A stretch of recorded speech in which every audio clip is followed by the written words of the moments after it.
Hello नियोफाइट्स, मेरा नाम है अमित और आप हैं बायो एलिमिनेशन में। तो बच्चों, ये बायो एलिमिनेशन की BSc first semester Hindi medium botany की क्लास है। पिछले क्लास में हमने शैवालों में कायिक जनन की चर्चा की थी और आज की क्लास उसी क्लास के कंटिन्यूएशन में है। आज हम पढ़ने जा रहे हैं शैवालों में अलैंगिक जनन। तो सबसे पहले हम चर्चा कर लेते हैं आज के टॉपिक के ऑब्जेक्टिव्स पर। यह अध्याय पढ़ने के बाद विद्यार्थी क्या सीखेंगे? विद्यार्थी सीखेंगे शैवालों में विभिन्न प्रकार के अलैंगिक बीजाणुओं का वर्णन करना और उनके बीच अंतर कर पाना। अब हम चर्चा कर लेते हैं गत वर्षों में पूछे गए प्रश्नों के ऊपर या PYQs के ऊपर जो भिन्न भिन्न यूनिवर्सिटीज़ में पूछे गए हैं। सबसे पहले हम चर्चा करते हैं अति लघुतरात्मक प्रश्न के बारे में। अति लघुतरात्मक प्रश्न ऐसे प्रश्न होते हैं जिनका उत्तर या तो एक या दो लाइंस में दिया जाएगा या फिर क्वेश्चंस की लैंग्वेज के हिसाब से वो वन वर्ड या एक शब्दों के आंसर वाले प्रश्न भी हो सकते हैं। जैसे पहला प्रश्न है, चल बीजाणु से आप क्या समझते हैं, जो एक या दो लाइन में दिया जाने वाला उत्तर है। यह मत्स्य यूनिवर्सिटी में सन 2023 में पूछा गया प्रश्न है। प्रश्न संख्या 2, किन शैवालों में चतुष्कीय बीजाणु या टेट्रास्पोर बनते हैं। जैसे कि ये वन वर्ड वाला क्वेश्चन है जो पूछा गया था ब्रज यूनिवर्सिटी और मत्स्य यूनिवर्सिटी के 2023 के एग्जामिनेशन में। प्रश्न संख्या 3, वॉकेरिया के चल बीजाणु क्या कहलाते हैं। यह राजस्थान यूनिवर्सिटी के एग्जामिनेशन में पूछा गया था सन 2018 में। प्रश्न संख्या 4, उस शैवाल का नाम बताइए जिसमें चतुष्कीय बीजाणु या टेट्रास्पोर बनते हैं। देखिए, प्रश्न संख्या 2 और प्रश्न संख्या 4 में अंतर क्या है। प्रश्न संख्या 4 स्पेसिफिकली उस शैवाल का नाम पूछ रहा है, जबकि प्रश्न संख्या 2 इन जनरल उन शैवालों के समूह के बारे में जानकारी चाहता है जिसमें टेट्रास्पोर का निर्माण होता है। प्रश्न संख्या 5, कशाभिका युक्त बीजाणु क्या कहलाते हैं। राजस्थान यूनिवर्सिटी एग्जामिनेशन 2009 में यह पूछा गया। प्रश्न संख्या 6, एकाइनेट किस शैवाल में पाए जाते हैं। ईयर इसमें स्पेसिफाई नहीं है, लेकिन ये भी यूनिवर्सिटीज़ में आया हुआ, यूनिवर्सिटी एग्जामिनेशन में आया हुआ प्रश्न है। प्रश्न संख्या 7, गोंग्रोसिरा अवस्था किसमें मिलती है। तो इस तरीके से शैवालों में अलैंगिक जनन से संबंधित अति लघुतरात्मक प्रश्न पिछले कुछ सालों में भिन्न भिन्न यूनिवर्सिटी एग्जामिनेशन में पूछे गए हैं। अब हम बात कर लेते हैं निबंधात्मक प्रश्न की। निबंधात्मक प्रश्न है हमारा, उपयुक्त चित्रों की सहायता से शैवालों में प्रजनन की विभिन्न विधियों का वर्णन कीजिए। मत्स्य, राजस्थान, ब्रज और शेखावटी सभी यूनिवर्सिटीज़ में अलग अलग सालों में ये सवाल पूछे गए हैं। देखिए, यह प्रश्न के बारे में हमने पिछले वीडियो में भी चर्चा की थी। अब यह प्रश्न ऐसा प्रश्न है जिसमें सभी विधियों का वर्णन करना है, तो कायिक हो, अलैंगिक हो और लैंगिक जनन हो, समस्त विधियों का वर्णन यहाँ पे करना है डायग्राम्स के साथ। तो देखिए, इस लिहाज से देखा जाए पिछले यूनिवर्सिटी एग्जामिनेशन में इस टॉपिक से जुड़े हुए बहुत से प्रश्न पूछे गए हैं। निबंधात्मक प्रश्न भी कई बार रिपीट होकर के आए हैं। तो यह टॉपिक बेहद इम्पोर्टेंट बन जाता है नंबरों के हिसाब से, तो आप इस टॉपिक पर विशेष ध्यान दीजिएगा। तो चलिए, ये बात कर ली हमने PYQs की। अब हम स्टार्ट करते हैं हमारा main content. Asexual reproduction in algae, यानी शैवालों में अलैंगिक जनन। इस प्रकार के जनन में कायिक कोशिकाएं विभेदित होकर बीजाणुओं या अन्य विशिष्ट संरचनाओं का निर्माण करते हैं जो अंकुरित होकर नए पादप काय में विकसित होते हैं। तो देखिए, इस पैरा में क्या कहा गया है कि कायिक कोशिकाएं विभेदित होकर बीजाणुओं या अन्य विशिष्ट संरचनाओं का निर्माण करते हैं जो अंकुरित होकर नए पादप काय का विकास करते हैं। अब पिछले वीडियो में हमने कायिक जनन और अलैंगिक जनन में विभेद के बारे में थोड़ी सी चर्चा की थी, अंतर के बारे में थोड़ी सी चर्चा की थी।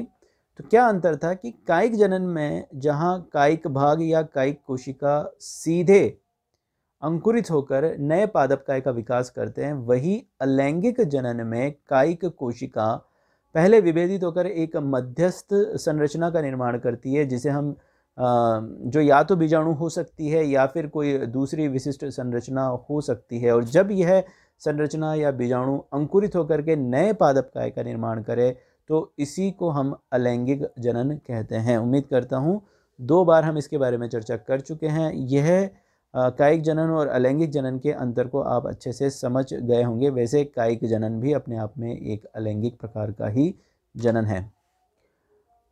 बीजाणु एक कोशिकीय जनन संरचनाएं होते हैं जो अंकुरित होकर नए जीव का निर्माण करते हैं। क्या होते हैं बीजाणु, आपको ध्यान में रखना है। यह एक कोशिकीय जनन संरचनाएं हैं और ये अंकुरित होंगी और अंकुरित होकर नए जीव का निर्माण करेंगी।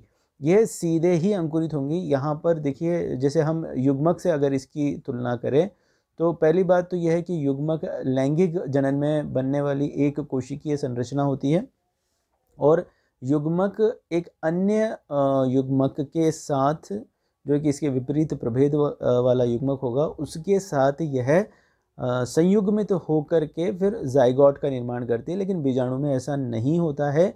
बीजाणु एक कोशिकीय जनन संरचनाएं होती है, ऐसी जनन संरचना जो सीधे एक नए पादप का या एक नए जीव का निर्माण करती है, उसका विकास करती है। तो चलिए नेक्स्ट स्लाइड पे हम मूव करते हैं। अलैंगिक जनन में जीवाणु की कायिक कोशिका प्रोटोप्लास्ट मुक्त करते हैं। और ये प्रोटोप्लास्ट क्या होते हैं? ये कोशिका भित्ति रहित कोशिका को हम प्रोटोप्लास्ट कहते हैं। यानी कि आप इसे ये भी कह सकते हैं कि जीव द्रव्य जिसके ऊपर कोशिका झिल्ली हो। तो ये तो हमने पूरी एक कोशिका की बात कर ली। तो देखिए, प्लांट सेल्स में जब कोशिका भित्ति को रिमूव कर देते हैं, कोशिका प्लांट कोशिका से या प्लांट सेल से जब आप कोशिका भित्ति को रिमूव कर देते हैं तो बची हुई जो संरचना है जिसमें जीव द्रव्य है और कोशिका झिल्ली उसको घेरे हुए है, तो इसी संरचना को हम कहते हैं प्रोटोप्लास्ट। उम्मीद है प्रोटोप्लास्ट आपको समझ में आ गया होगा। तो अलैंगिक जनन में शैवालों की कायिक कोशिका प्रोटोप्लास्ट को मुक्त करते हैं, जिसे बीजाणु कहा जाता है, जो अंकुरित होकर नए शैवाल का निर्माण करते हैं। कहने का ये मतलब है कि अगर वह प्रोटोप्लास्ट आगे चलकर अंकुरित होती है और उससे नए शैवाल बनते हैं, तब जाकर के ऐसा प्रोटोप्लास्ट क्या कहलाएगा? बीजाणु कहलाएगा। ये बीजाणु या तो सीधे ही कायिक कोशिका में बनते हैं जैसे क्लेमाइडोमोनास में, या इन बीजाणुओं का निर्माण एक विशिष्टीकृत संरचनाओं में होता है जिसे हम बीजाणुधानी या स्पोरेंजियम कहते हैं। तो बीजाणु जिन संरचनाओं के भीतर बनते हैं उसे हम क्या कहते हैं? बीजाणुधानी या स्पोरेंजियम। और अगर बात हम एक कोशिकीय शैवालों की करें तो वहाँ पर फिर वो एक जो कोशिका है, जो सिंगल सोमैटिक सेल है या जो कायिक कोशिका है, वही फिर बीजाणुधानी के समान कार्य करने लगती है। उसमें अलग से कोई विशिष्ट संरचना नहीं बनती है। कायिक कोशिका से मुक्त हुआ प्रोटोप्लास्ट अलग अलग शैवालों में संरचनात्मक एवं क्रियात्मक विविधता दर्शाता है। तो अलग अलग जो शैवालों के सदस्य हैं या अलग अलग मेंबर्स हैं, उनमें ये प्रोटोप्लास्ट या तो संरचनाओं में अलग हो जाते हैं आगे चल करके, या फिर कुछ क्रियात्मकता में उनकी फिजियोलॉजिकल डिफरेंसेस उसमें आते हैं। तो इस प्रकार से हम कह सकते हैं कि इन शैवालों में अनेकों प्रकार के बीजाणु निर्मित होते हैं और इनमें से कुछ जो महत्वपूर्ण बीजाणु हैं वहाँ हम उनका हम आज जो है अध्ययन करने जाएंगे। जैसे पहला बहुत ही इम्पोर्टेंट बीजाणु है ज़ूस्पोर या चल बीजाणु, दूसरा एप्लेनोस्पोर या अचल बीजाणु, तीसरा ऑटोस्पोर या स्व बीजाणु, चौथा हिप्नोस्पोर या सुप्त बीजाणु, पांचवा टेट्रास्पोर या चतुष्क बीजाणु, छठा एकाइनीट या निश्चेष्ट बीजाणु, सातवां मोनोस्पोर, आठवां ऑक्सोस्पोर, नौवां कार्पोस्पोर, 10वां एक्सोस्पोर या बहिर्बीजाणु, 11वां एंडोस्पोर या अंतर बीजाणु, 12वां न्यूट्रल स्पोर, 13वां पैरास्पोर, 14वां स्टेटोस्पोर, सॉरी स्पेलिंग में कुछ गड़बड़ी हुई है, नॉट स्टेटोसोर, इट्स स्टेटोस्पोर, 15वां नैनोसिस्ट और 16वां गोंग्रोसीरा ऑफ वोकेरिया। तो ये कुछ बीजाणु और कुछ विशिष्ट संरचनाएं हैं। वैसे 16 देख करके आप परेशान ना हो। अगर आपको इन 16 बीजाणुओं और संरचनाओं में से अगर आपको 10 से 12 भी याद रह जाती हैं और इतना भी अगर आप अपने आंसर शीट में करके आते हैं तो वो मोर देन इनफ होगा, आपको उसके अच्छे मार्क्स मिलेंगे। सबसे पहले हम चर्चा कर लेते हैं ज़ूस्पोर के बारे में। तो ज़ूस्पोर एक कोशिकीय कशाभिकीय, और अगर कशाभिका होंगी इनमें तो फिर ये गतिशील होंगे। और सबसे महत्वपूर्ण बिंदु यहाँ पर है कि ये कोशिका भित्ति विहीन संरचना होंगे। ध्यान रखिएगा कि बीजाणु जो शैवालों में बनने जा रहे हैं उन बीजाणु में कोशिका भित्ति नहीं पाई जाएगी। तो कोशिका से प्रोटोप्लास्ट जब बाहर आ जाएगा, कहने का मतलब बिना कोशिका भित्ति की जो कोशिका होगी वही आगे चल करके बीजाणुओं का निर्माण करती है। तो इसलिए बीजाणुओं में कोशिका भित्ति नहीं पाई जाती है। जहाँ तक बात ज़ूस्पोर की है तो ये कशाभिका युक्त होते हैं और इसी वजह से ये गतिशील होते हैं। उन कशाभिकाओं की सहायता से जल में ये तैरते हैं, एक कोशिकीय होते हैं और इनमें अल्प मात्रा में जीव द्रव्य भी पाया जाता है जो कुछ समय के लिए उसे वायबल रखता है या कुछ समय के लिए उसे जीवित रखता है। ये जैसे आप क्लोमाइडोमोनास के चल बीजाणु देख पा रहे हैं। इनका निर्माण बहुकोशिकीय शैवालों में बीजाणुधानी के भीतर होता है और ऐसे बीजाणुधानी जो चल बीजाणुओं का निर्माण कर रहे हैं उन्हें हम कहते हैं चल बीजाणुधानी। एक कोशिकीय शैवालों में संपूर्ण कायिक कोशिका चल बीजाणुधानी के समान व्यवहार करती है। वैसे इस पॉइंट को हम पिछले स्लाइड्स पर भी जो है डिस्कस कर चुके हैं। ये सामान्यतः द्विकशाभिकीय होते हैं जैसे क्लेमाइडोमोनास में। क्लेमाइडोमोनास के ज़ूस्पोर द्विकशाभिकीय होते हैं, हालांकि चतुष्कशाभिकीय जैसे यूलोथ्रिक्स और क्लैडोफोरा में एवं बहुकशाभिकीय जैसे वोकेरिया और ईडोगोनियम में। तो ऐसे चल बीजाणु भी जिनमें 4 या अनेकों कशाभिकाएं पाई जाती हैं वो भी देखे जाते हैं। ईडोगोनियम में चल बीजाणु पर एक चोंच जैसे प्रवर्ध के चारों ओर अनेकों कशाभिकाएं एक वलय के रूप में स्थित होती है, जैसा कि आप डायग्राम में देख पा रहे हैं। ये ईडोगोनियम का चल बीजाणु है। इसमें एक चोंच जैसे प्रवर्ध पर एक वलय में अनेकों कशाभिकाएं व्यवस्थित रहती है। तो ये एक मल्टीफ्लैजेलेट या कशाभिकीय चल बीजाणु है ईडोगोनियम का। बात करें अगर हम वाउकेरिया में पाए जाने वाले चल बीजाणु का, तो वाउकेरिया के चल बीजाणु पूरी सतह पर इनमें कशाभिकाएं पाई जाती है। यह एक संयुक्त प्रकार का चल बीजाणु है, अर्थात ये अनेकों चल बीजाणुओं के संयुग्मन से बने हैं। तो फिर अगर अनेकों चल बीजाणुओं के जीव द्रव्य अगर आपस में संलयित हुए हैं तो इसका मतलब इस चल बीजाणु में बहुकेंद्र की अवस्था आपको देखने को मिलेगी। अनेकों केंद्रक इसके कॉमन प्रोटोप्लाज्म में या कॉमन जीव द्रव्य में नजर आएगा। इसको हम संचल बीजाणु या सिन ज़ूस्पोर भी कहते हैं, जैसा कि आपको डायग्राम में दिखाई दे रहा है। यह है चल बीजाणुधानी वाउकेरिया की, और इस वाउकेरिया के चल बीजाणुधानी में जो चल बीजाणु बने होंगे वो आपस में संयुग्मित हो गए होंगे। संयुग्मित होकर के एक संयुक्त प्रकार का चल बीजाणु उन्होंने बनाया होगा, जिसके जीव द्रव्य में आपको अनेकों केंद्रक, ये केंद्रक उन सभी चल बीजाणुओं के केंद्रक है जिनके जीव द्रव्य आपस में संलयित हुए हैं।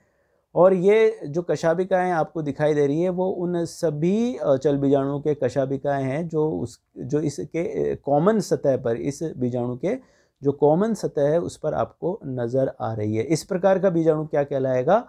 इस प्रकार का बीजाणु कहलाएगा संचल बीजाणु या सिन ज़ूस्पोर। चल बीजाणु से मुक्त होने के बाद, चल बीजाणुधानी से मुक्त होने के बाद ये कुछ समय के लिए जल में तैरते हैं, कौन? चल बीजाणु, और फिर उपयुक्त अधः स्तर पर ठहर कर कुछ समय के लिए विश्राम करते हैं। विश्राम करने के बाद क्या होता है? विश्राम करने के बाद इनके चारों ओर कोशिका भित्ति का निर्माण हो जाता है। ये चल बीजाणु फिर नए पादपकाय में विकसित हो जाते हैं। विभाजन होता है फिर इनमें, और फिर ये विभाजित होते हुए एक नए पादपकाय का या नए थैलस का निर्माण कर लेते। तो ये बात तो हुई ज़ूस्पोर की या चल बीजाणुओं की। अब हम चर्चा करते हैं दूसरे बीजाणु के बारे में, जो कि है एप्लेनोस्पोर या अचल बीजाणु। अचल बीजाणु कशाभिका विहीन अगतिशील बीजाणु होते हैं। नाम से पता चल रहा है अचल यानी कि जो गति नहीं करते हैं, और अगर गति नहीं करेंगे तो वहाँ कशाभिकाओं का क्या काम, इसीलिए ये कशाभिका विहीन होते हैं। यह प्रायः जलीय शैवालों में पाया जाता है जहाँ प्रतिकूल वातावरणीय दशा, कैसी दशा है, प्रतिकूल वातावरणीय दशा कशाभिकाओं के नहीं बनने का प्रमुख कारण है। यानी कि ये आप कह सकते हैं कि साहब चल बीजाणु बनते बनते रह गया, क्यों, क्योंकि वातावरणीय दशा प्रतिकूल हो गई। हो सकता है पानी की कमी हो गई हो। अब पानी की अगर कमी हो रही है तो फिर कशाभिका बन के करेंगे ही क्या, नहीं बने। तो नेक्स्ट पॉइंट पर मूव करते हैं। इनमें द्रक बिंदु एवं क्रोमेटोफोर उपस्थित अथवा अनुपस्थित हो सकते हैं। बड़ा इंपॉर्टेंट पॉइंट है। देखिए, उपस्थित भी हो सकते हैं, अनुपस्थित भी हो सकते हैं। अब इसका मतलब क्या है कि उपस्थित है और अनुपस्थित है, आई मीन हु केयर्स, किसको परवाह पड़ी है कि द्रक बिंदु हो चाहे ना हो तो भी ठीक, ना हो तो भी ठीक। अब ये ऐसा क्यों है, इसके लिए हमें समझना होगा द्रक बिंदु का कार्य क्या है। देखिए, द्रक बिंदु जो गतिशील प्रकार की कोशिकाएं होती है शैवालों की, उन गतिशील प्रकार की कोशिकाओं में ये द्रक बिंदु देखने को मिलते हैं। और इनका कार्य क्या होता है, ये गति में, मतलब एक तरीके के फोटो रिसेप्टिव स्ट्रक्चर्स होते हैं, ये प्रकाश के लिए संवेदनशील होते हैं और उसकी दिशा में गति कराने में महत्वपूर्ण होते हैं। तो अगर वो गतिशील ही नहीं होगा तो फिर इसका कोई भी मतलब, कोई भी सेंस नहीं रह जाता है। तो इसीलिए एप्लेनोस्पोर में ये उपस्थित हो ना उपस्थित हो कोई फर्क नहीं पड़ता। बात करें क्रोमेटोफोर की, तो क्रोमेटोफोर पर हम पहले भी पिछले वीडियो में चर्चा कर चुके हैं। अगर आपने वो वीडियो नहीं देखे हैं तो आप जाकर के उन वीडियो को देख लीजिए, आपको समझ में आ जाएगा व्हाट इज क्रोमेटोफोर। अनुकूल दशाओं में ये अंकुरित होकर नए पादपकाय का निर्माण करते हैं। यह मुख्य रूप से हरित शैवालों में बनते हैं, जैसे क्लेमाइडोमोनास, यूलोथ्रिक्स आदि। चलिए अब हम बात करते हैं तीसरे प्रकार के बीजाणु के बारे में, जो है ऑटोस्पोर या स्वबीजाणु। ऐसे अचल बीजाणु जिनके आकारिकी लक्षण अपने जनक कोशिका के समान हो, उसे हम ऑटोस्पोर कहते हैं। बहुत सिंपल है, जिस भी कोशिका से, कायिक कोशिका से इनका निर्माण हुआ है, बिल्कुल बाह्य संरचना में वो उसी के अनुरूप हो, उसी के समान दिखते हो, तो ऐसे अचल बीजाणु क्या कहलाएंगे, ऑटोस्पोर या स्वबीजाणु कहेंगे। इनको अचल बीजाणु कहा गया, मतलब इनमें गति करने के लिए कशाभिकाएं नहीं होती। ये इसका डायग्राम है। इसके उदाहरण है क्लोरेला ऊसिस्टिस आदि। अब हम बात करते हैं चौथे बीजाणु के बारे में, जो है हिप्नोस्पोर या सुप्त बीजाणु। प्रतिकूल वातावरणीय दशाओं में बनने वाले अचल बीजाणु जिनके चारों ओर मोटी भित्ति पाई जाती है और जिनमें प्रचुर मात्रा में भोजन उपलब्ध होता है या संग्रहित होता है, इसी को हम कहते हैं हिप्नोस्पोर। तो क्या है, पहली बात तो यह है कि ये अचल बीजाणु के भांति होते हैं, यानी कि इनमें कशाभिकाएं नहीं पाई जाती है, ये गति नहीं कर सकते। दूसरा ये कि ये प्रतिकूल वातावरणीय दशाओं में बनते हैं, है ना। ये प्रतिकूल वातावरणीय दशा जैसे ही आती है, कोई एडवर्स एनवायरमेंटल कंडीशंस आती है, तब इनका निर्माण आरंभ होता है। तब ये अचल बीजाणु के चारों ओर मोटी भित्ति बन जाती है। अब मोटी भित्ति क्यों, जैसे सपोज करिए अगर सूखे की दशा आ रही है, यानी कि जल की उपलब्धता में कमी हो रही है, तो ऐसी दशा में उस बीजाणु के जीव द्रव्य के सूख जाने का डर रहेगा।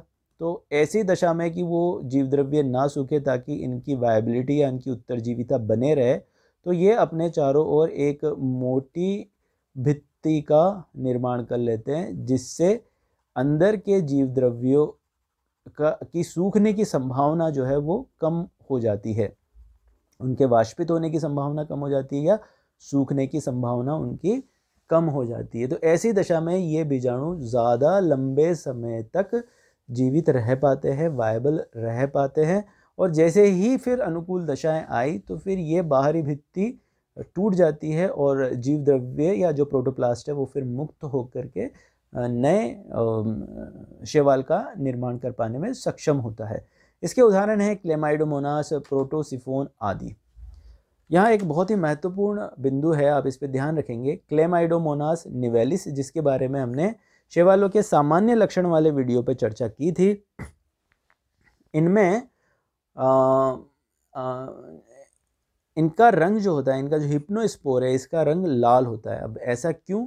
क्योंकि उनकी भित्ति में हिमेटोक्रोम नामक वर्णक पाया जाता है, और यही कारण है कि जब ये शैवाल, ये क्या क्रिप्टोफाइट्स होते हैं, क्रिप्टोफाइट्स नहीं सॉरी क्रायोफाइट्स होते हैं, ये क्रायोफाइट्स होते हैं। क्रायोफाइट मतलब ऐसे शैवाल जो कि बर्फीली इलाकों में पाए जाएं। तो ये जिस भी बर्फीले इलाकों में या जिस भी बर्फीले पहाड़ियों में ये पाए जाएंगे, वहाँ पर ये उस बर्फ़ का रंग लाल कर देंगे। क्यों? क्योंकि इनमें हिमेटोक्रोम नामक वर्णक पाए जाने के कारण इनका खुद का रंग लाल होता है। तो जिस भी आवाज़ में रहेंगे उस आवाज़ का रंग भी ये लाल कर देंगे।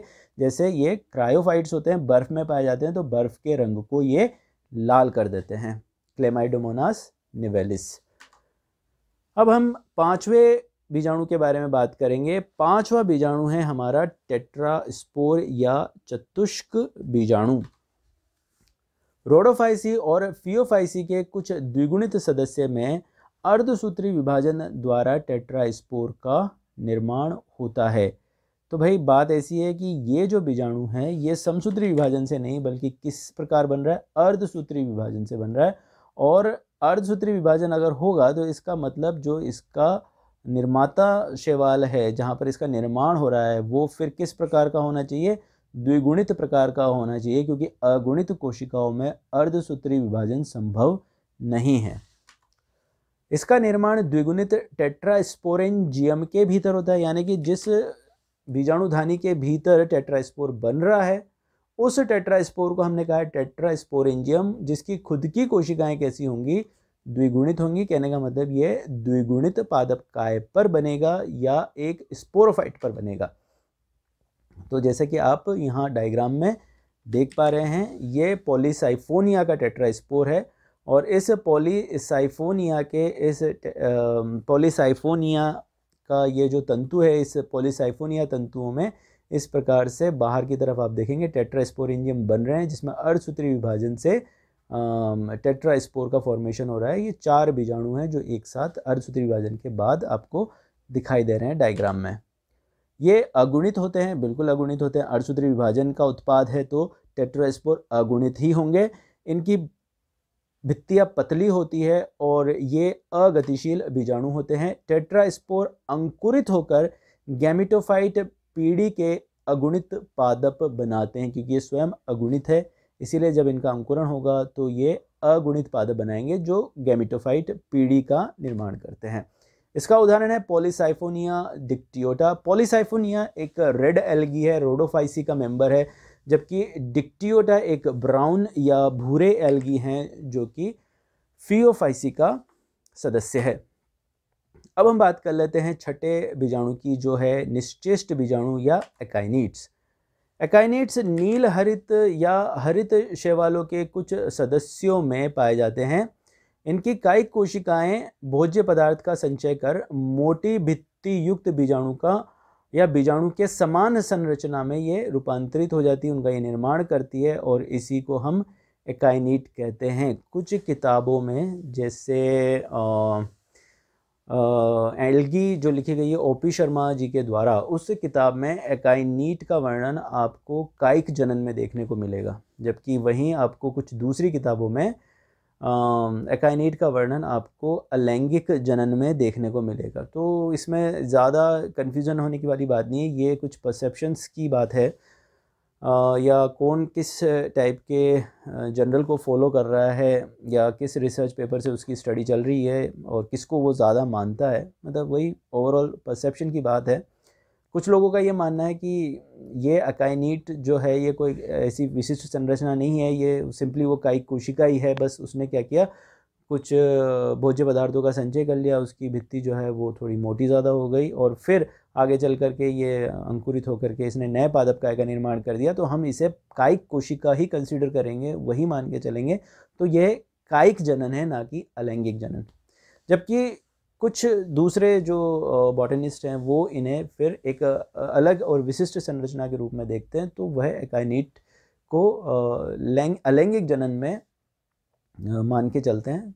तो आपको कुछ किताब में ये कायिक जनन में भी दिख सकता है और कुछ किताबों में ये आपको अलैंगिक जनन में भी दिख सकता है। मैंने इसको अलैंगिक जनन में शामिल किया है। अकाइनेट एक चिरकालिक संरचना है जो प्रतिकूल वातावरणीय दशाओं में जीवित रहते हैं तथा अनुकूल दशाओं के आगमन पर यह अंकुरित होकर नए पादपकाय का निर्माण करते हैं और यह प्रक्रम चिरकालिकता या पैरिनेशन कहलाती है। चिरकालिकता क्या कहलाएगी? चिरकालिकता एक इस प्रकार का प्रक्रम है जिसमें किसी पादप या किसी भी जीव का जो जीव द्रव्य है वो प्रतिकूल दशाओं में जीवित रह सके किन्हीं विशिष्ट संरचनाओं के द्वारा। और जो विशिष्ट संरचनाएं उनके जीव द्रव्य को उस प्रतिकूल वातावरणीय दशाओं में जीवित रख पाती है उसी को हम कहते हैं चिरकालिक संरचना। तो यहाँ पर जो एकाइनिड्स है वो एक चिरकालिक संरचना है क्योंकि इसके द्वारा ये वो विशिष्ट नील हरित शैवाल या हरित शैवाल जिनमें इनका निर्माण हो रहा है उनके जीव द्रव्य को प्रतिकूल वातावरणीय दशाओं से बचाती है और अनुकूल दशाओं के आगमन पर अंकुरित होकर नए पादपकाय का निर्माण भी करती है। तो ऐसी संरचनाएं कहलाती है चिरकालिक संरचना और यह घटना कहलाती है चिरकालिकता। अंग्रेजी में इसे कहते हैं पैरिनेशन। यहाँ ये डायग्राम है एकाइनिड्स या निश्चेष्ट बीजाणुओं का, आप देख सकते हैं। और एकाइनिड्स का निर्माण कार्बोहाइड्रेट की उपलब्धता तथा प्रकाश से प्रभावित होता है। इसका उदाहरण है एनाबिना और नॉइस्टोक, ये दोनों ही नील हरित शैवालों के सदस्य हैं। अब हम चर्चा करते हैं हमारे 7वें स्पोर्स के बारे में जो कि है मोनोस्पोर। मोनोस्पोर लाल और भूरे शैवालों के कुछ सदस्यों में बीजाणुधानी के भीतर बनते हैं और इन बीजाणुधानियों में केवल एक ही बीजाणु का विकास होता है। तो जब लाल और भूरे शैवालों के बीजाणुधानियों में केवल एक ही बीजाणुओं का विकास हो तो ऐसे बीजाणु मोनोस्पोर कहलाते हैं। जैसे कि आप जानते हैं मोनो का मतलब होता है एक, और जिस किस्म के बीजाणुधानियों में ये बनते हैं उन्हें हम कहते हैं मोनोस्पोरेंजियम। इसका उदाहरण है बैट्रेकोस्पर्मम जो कि एक लाल शैवाल का सदस्य है। अब हम बात करते हैं 8वें स्पोर्स के बारे में जो है ऑक्सोस्पोर। ऑक्सोस्पोर बेसिलेरियोफाइसी के सदस्यों में पाया जाता है। आपको शायद याद होगा कि जब हम PYQs को डिस्कस कर रहे थे अति लघुतरात्मक में तो वहाँ ये क्वेश्चन पूछा भी गया था कि ऑक्सोस्पोर किस प्रकार के एल्गीज में बनता है। तो उसका एग्जाम्पल है बेसिलेरियोफाइसी के सदस्यों में ऑक्सोस्पोर का निर्माण होता है। अब हम बात करते हैं हमारे 9वें स्पोर के बारे में जो कि है कार्पोस्पोर। कार्पोस्पोर लाल शैवालों के कुछ सदस्यों में निर्मित होता है। इसका निर्माण कॉर्पोस्पोरोफाइट के कॉर्पोस्पोरेंजियम में होता है। इसके उदाहरण है पॉलीसाइफोनिया और बैट्रेकोस्पर्मम, ये दोनों ही लाल शैवालों के सदस्य हैं। अब हम बात करते हैं हमारे 10वें और 11वें दोनों प्रकार के बीजाणुओं के बारे में जो कि हैं एक्सोस्पोर यानी बहिर्बीजाणु और एंडोस्पोर यानी अंतर बीजाणु। इनमें कुछ समानता है कुछ असमानता है, इसी वजह से इनको कंपैरेटिवली एक ही स्लाइड पर लेके आया गया है। तो देखिए नील हरित शैवालों के कुछ सदस्यों में एक्सोस्पोर निर्मित होते हैं और नील हरित शैवालों के ही कुछ सदस्यों में एंडोस्पोर भी निर्मित होते हैं। एक्सोस्पोर का निर्माण जनक कोशिकाओं के बाहर होता है, ओके, जबकि एंडोस्पोर का निर्माण जनक कोशिकाओं के भीतर होता है। तो उत्पत्ति के आधार पर एक्सोस्पोर बहिर्जात होते हैं, यानी कि ये इनकी उत्पत्ति कोशिकाओं के जनन कोशिकाओं के बाहर हो रही है, जबकि एंडोस्पोर अंतर्जात प्रकार के होते हैं या एंडोजीनस टाइप के होते हैं। इनका निर्माण जनक कोशिकाओं के भीतर होता है। कोशिका का प्रोटोप्लास्ट एक्सोस्पोर में कोशिका का प्रोटोप्लास्ट एक शीर्षस्थ छिद्र द्वारा बाहर निकलकर गोलाकार बहिर्बीजाणुओं का निर्माण करता है। तो बाहर निकल आते हैं प्रोटोप्लास्ट और जब वो बाहर निकलते हैं तो बाहर निकलकर गोलाकार रूप धारण कर लेते हैं और जो संरचना ये बनाते हैं फिर उसे हम बहिर्बीजाणु कहते हैं। जबकि अंतर बीजाणु निर्मित करने वाली कोशिका फूल जाती है तथा इसकी अंतर वस्तुएं मतलब उसके अंदर का जो प्रोटोप्लाज्म है वो तीनों तलों में उत्तरोत्तर विभाजित होकर 4 या अनेक अंतर बीजाणुओं का निर्माण करती हैं। ये अनेक है, अनेक। ओके, सॉरी माफ़ कीजिएगा, कहाँ हैं हम, हाँ ये रहा, ये है अनेक। तो ये अनेक अंतर बीजाणुओं का निर्माण करते हैं। एक्सोस्पोर निर्माण करने वाले शैवालों में उदाहरण है कैमीसाइफोन, और अंतः बीजाणु या एंडोस्पोर निर्माण करने वाले शैवालों में एग्जाम्पल है डर्मोकार्पा। तो उम्मीद करता हूँ आपको एक्सोस्पोर और एंडोस्पोर में समानताएं और असमानताएं समझ में आ गई होगी। अब हम चर्चा करते हैं हमारे 12वें स्पोर के बारे में, जो है न्यूट्रल स्पोर। कुछ शैवालों में कायिक कोशिका सीधे बीजाणुओं में रूपांतरित हो जाती है और ऐसे बीजाणु न्यूट्रल स्पोर कहलाते हैं। दैट्स ऑल, इसमें ज़्यादा कुछ है नहीं। जब ये स्वतंत्र होते हैं तो उसके बाद फिर इनमें अनुप्रस्थ विभाजन देखने को मिलता है, जिससे ये नए तंतु का निर्माण करते हैं। कहने का मतलब ये फिर तो ये हुआ कि जो तंतुकीय शैवाल है उसमें न्यूट्रल स्पोर्स बनते होंगे। जैसे इसका एग्जाम्पल है एक्टोकार्पस, जो कि एक तंतुकीय शैवाल है। तंतुकीय में भी ये हीट्रोट्राइकस प्रकार का शैवाल है। इससे पहले पुराने वीडियोज़ में हमने इसकी काफ़ी चर्चाएँ की हैं। 13वें प्रकार का स्पोर है पैरास्पोर या पॉलीस्पोर। कुछ लाल शैवालों में द्विगुणित स्पोरेंजियम में अर्धसूत्री विभाजन के पश्चात 4 से अधिक बीजाणुओं का निर्माण होता है। देखिए ये टेट्रास्पोर की तरह नहीं है। टेट्रास्पोर तो एक जो है पॉलीसाइफोनिया में बना था। तो पॉलीसाइफोनिया में जो है स्पोरोफाइट अवस्थाएं हैं, 2 स्पोरोफाइट अवस्थाएं होती हैं। मुख्य स्पोरोफाइट के अलावा टेट्रा स्पोरोफाइट भी एक स्पोरोफिटिक फेज़ होता है, एक दूसरा एक द्विगुणित अवस्था होती है दूसरी, जिसमें टेट्रास्पोरेंजियम में टेट्रास्पोर बन रहे हैं। लेकिन यहाँ पर जो है, जो मुख्य द्विगुणित पादप काय है, उसी का स्पोरेंजियम में अर्धसूत्री विभाजन हो रहा है, जिससे 4 से अधिक बीजाणुओं का निर्माण हो रहा है। जाहिर सी बात है कि वह जो शैवाल होगा वो उसका जो स्पोरोफाइट है मतलब वो द्विगुणित प्रकार का होगा, मुख्य पादप का है। एनीवेज, ये अगुणित स्पोर पैरास्पोर या पॉलीस्पोर कहलाते हैं। इसका उदाहरण है प्लूमेरिया एलिगेंस। 14वें स्पोर के हम बारे में बात कर लेते हैं, जो कि है स्टेटोस्पोर।